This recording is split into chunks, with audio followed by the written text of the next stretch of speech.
Today on Monkey Life, it's dental day for squirrel monkey Logan, but an all-over check reveals another issue.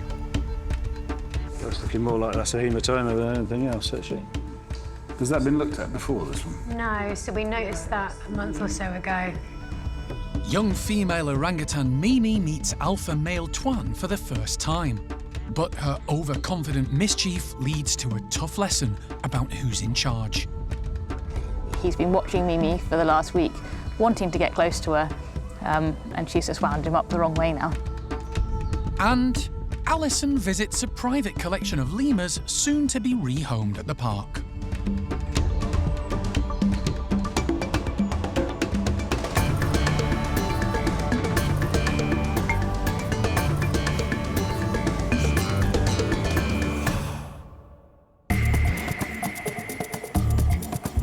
Monkey World in Dorset, buried deep in the English countryside, is the largest sanctuary of its kind on the planet.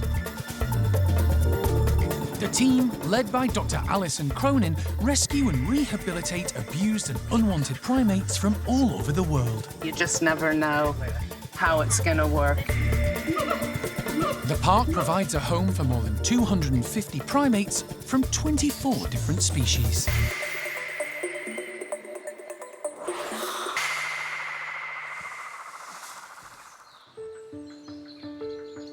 At the park's hospital, the team are preparing for the arrival of one of the smaller primates in their care. Squirrel monkey Logan is in need of a dental check. He developed an abscess below his eye recently, which may have been caused by an infected tooth. A course of antibiotics reduced the swelling, but the dental issue may remain. Hello, little buddy. Local vet David Holler has been called in to take a look and give Logan an all-over health check. Every time we anaesthetise a patient here at Monkey World, we take the opportunity to have a full check-over, full health exam, make sure there's nothing else going on that's concerning, and try and keep them as healthy as we can for as long as we can. So.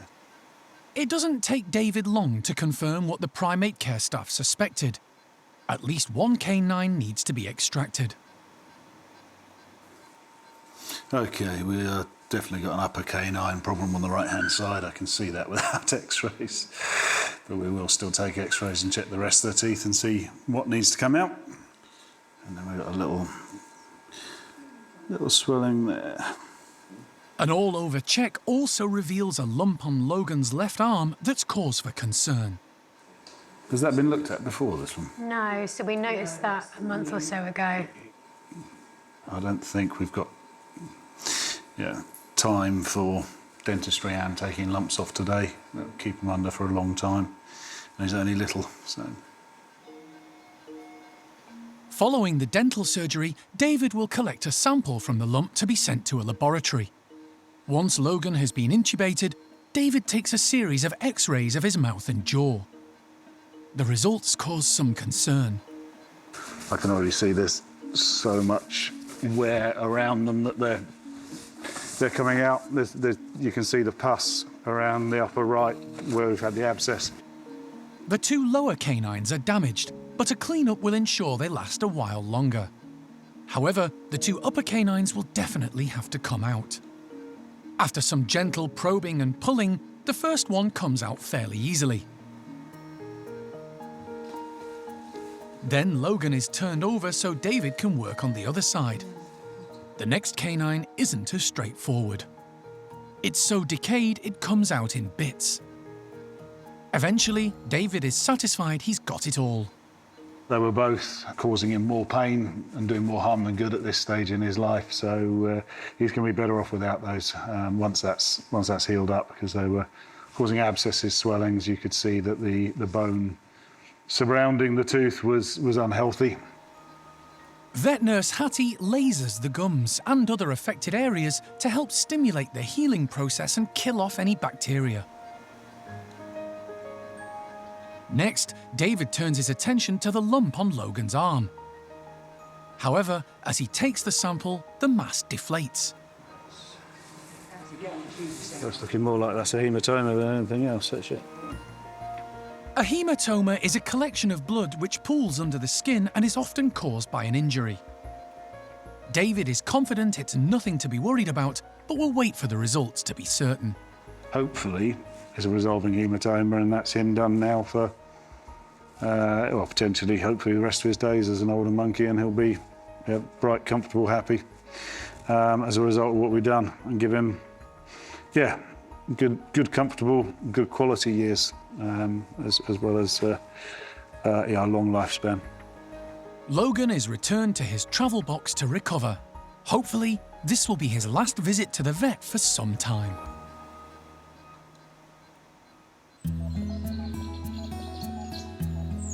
It's the start of day 3 for the park's newest arrival. Kiwi, an 11-month-old female orangutan, has been getting used to her new life and a new routine.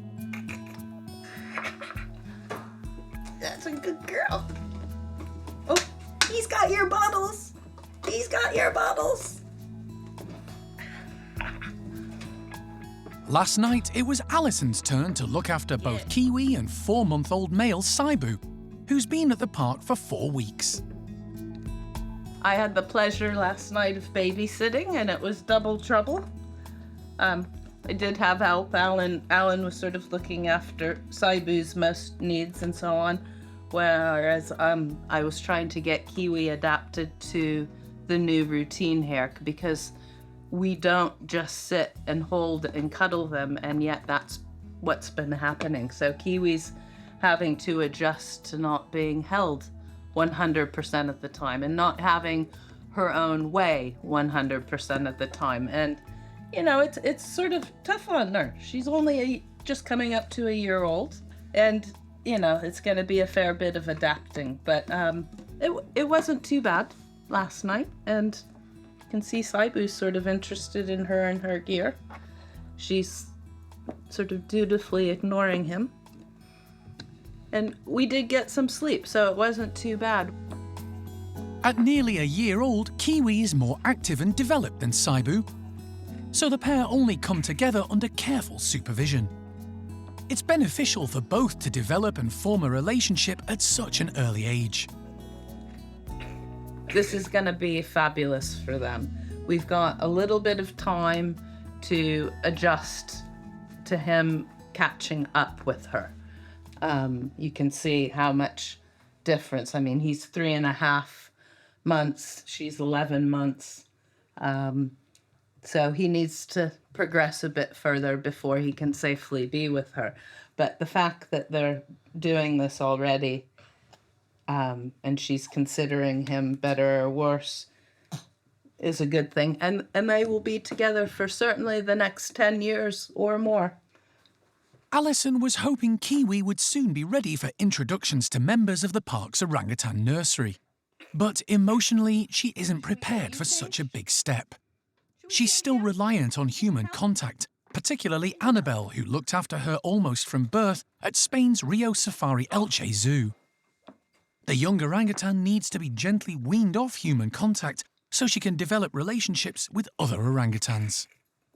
It's just a shame. Annabelle can't really be involved right now, because as soon as Kiwi gets sight of her, she screams to just be attached to Annabelle. So at least while Annabelle's still here with us in Dorset, we're trying to find our routine to make sure that Kiwi's okay before Annabelle heads out. Hey, Kiwi, good girl. Come on then. Hey, madam. Kiwi has started to spend her days in a bedroom at the nursery where she can play to her heart's content and can see and hear the other orangutans when they're indoors. It's really good that she can come down here straight away and get used to all the animals. She's going to be meeting some of them eventually. So, yeah, it's nice that she can see everybody, get used to them, and they can get used to her as well. They all came over when we first gave them the bedroom over here. Everybody was really interested and wanted to see her. Everybody had a really good look, and yeah, they seemed really interested to meet her. Annabelle has arrived at the nursery for a final goodbye to the baby orangutan. She travelled with her to Dorset to ease the transition to a new life at Monkey World. But now it's time for her to go home. She does have a very confident personality, and Yeah, so she's not intimidated by any of this. She's really enjoying it. I mean, to be honest, she's been doing it since day one. But it's still amazing to see how much she is trusting everybody and just trusting her new home and her new routine and adjusting to it, I think, just fine. It's early days, but the signs are good that Kiwi will settle into her new life and become the newest member of the park's orangutan family.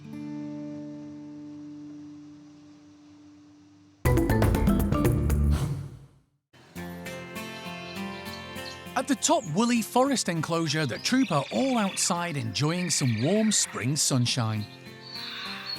There's now 8 members of Chippy's family, following the birth of Ava's daughter 4 days ago. The pair are doing well, with the baby suckling, holding on tight and thriving.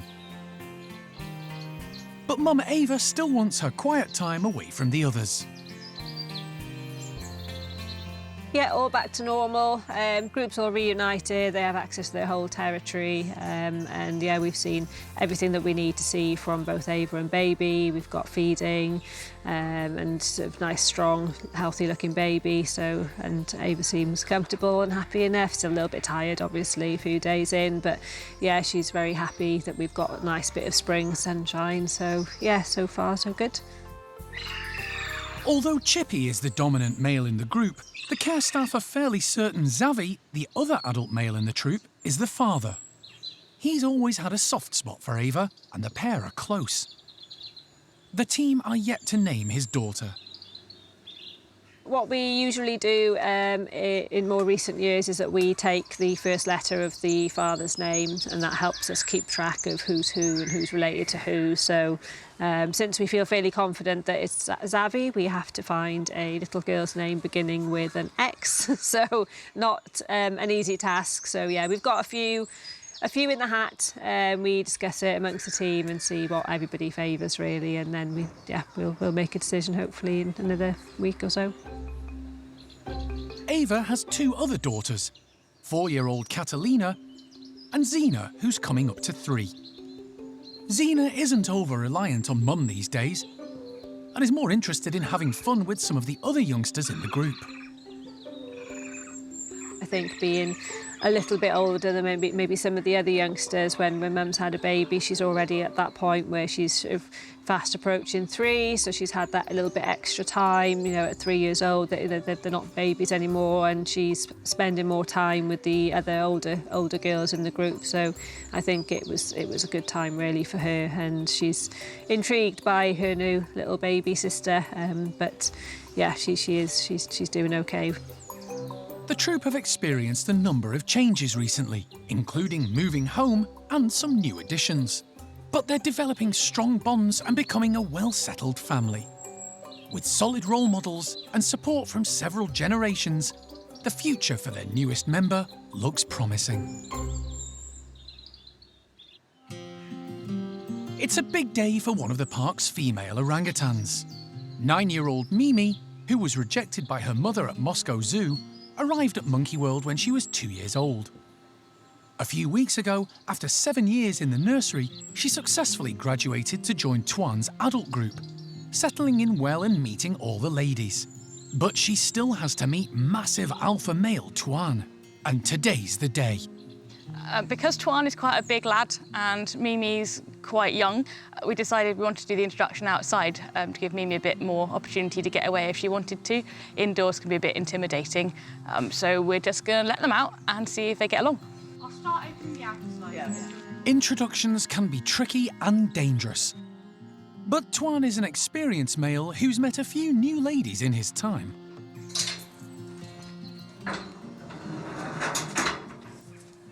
Right, Memes. Hello, lovely, you come in. Rachel lets Mimi into the enclosure first. She's quick and agile, unlike Tuan. If she does feel she needs to get away, she has that advantage. We've got all three girls out. Yeah. Mimi is being joined outside by Lucky and Ame. There are plenty of interested observers keeping their fingers crossed the first meeting between Mimi and Tuan goes well. Yep, now's as good a time as any. Come on then, Tuan. The big male is let into the enclosure. He's in no rush, although he's aware there's a new female nearby. Normally, he'd immediately be on the lookout for food, but today he sits and assesses the situation. She's climbing up a way. Mimi quietly takes evasive action. Tuan continues to sit and wait while Mimi views him safely from high up. Well, it's good that she hasn't freaked out so far. Curiosity eventually gets the better of her, and she heads down for a closer look. Tuan ignores her, which only convinces the young female to make her presence known any way she can. She tests Tuan's patience, pulling his hair.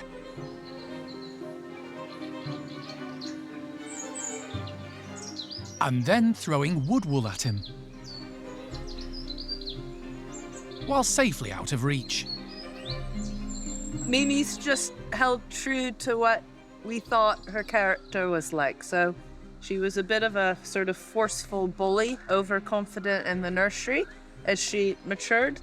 And now it's playing out with Tuan. She can't bear it that Tuan isn't going after her, chasing her.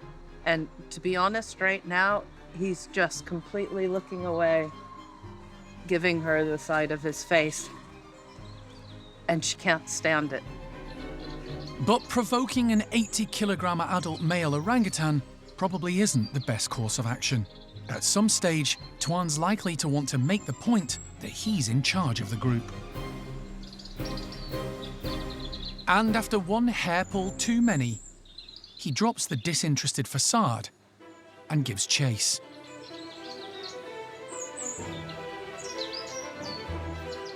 At first, Mimi stays out of reach.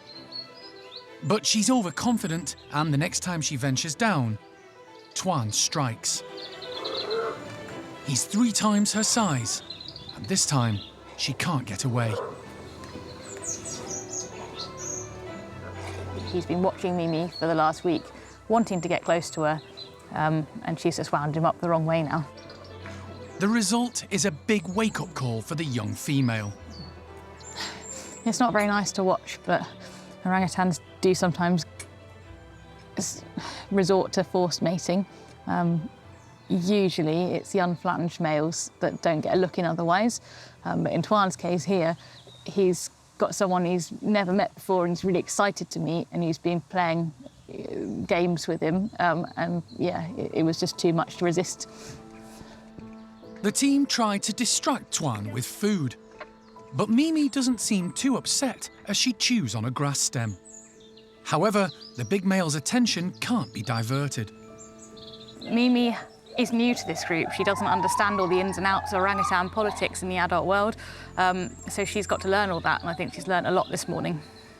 Finally, Mimi makes her escape, getting as far away from Tuan as she can.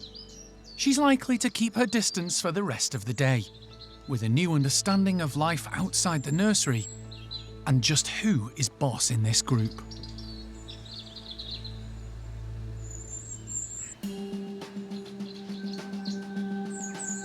The park is home to a troop of 8 lemurs who live in the wonderful tree-filled, spacious environment of Malagasy.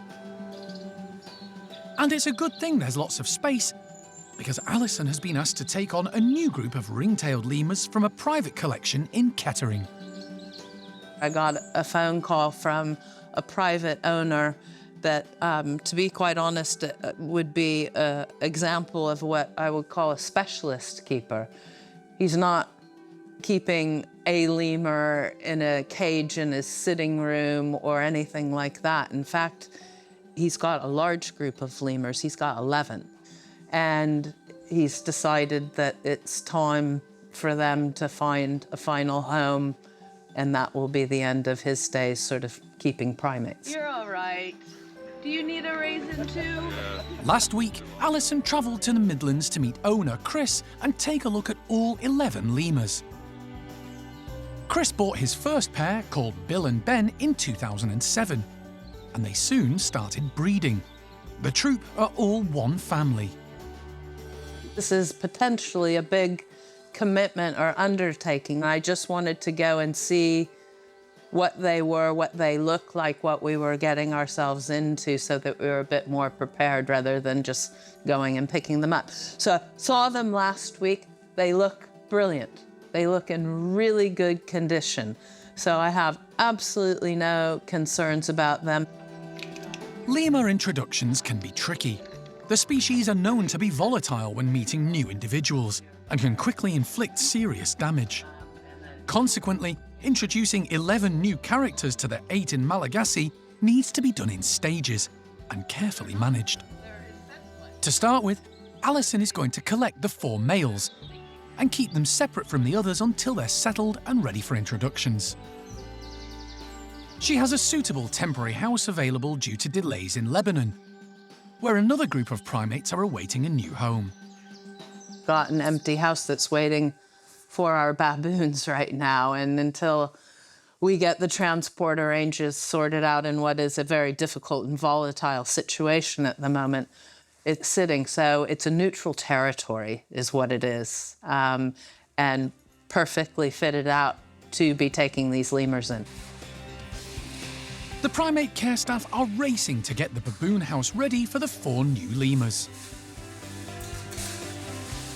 The team are quite excited for the new arrivals. We've got a few sort of oldie lemurs, so yeah, having a bit of a refreshed group could be a good thing for some of our other younger lemurs. In the long run, we're taking on at least these 4 males, and then there's potentially some ladies coming afterwards. We need to sort of get some of our current lemurs introduced to the new boys first, see how we get on, and then yes, watch this space as to who may be following after that.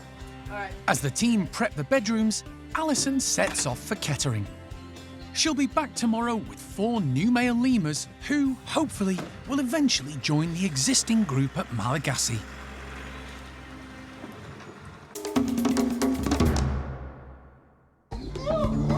Next time on Monkey Life. Baby orangutans Saibu and Kiwi enjoy a play session together. Hi! That is a nice little play face. And capuchins Erica and Sean commandeer a colourful log pile, leaving the rest of the group to wait their turn.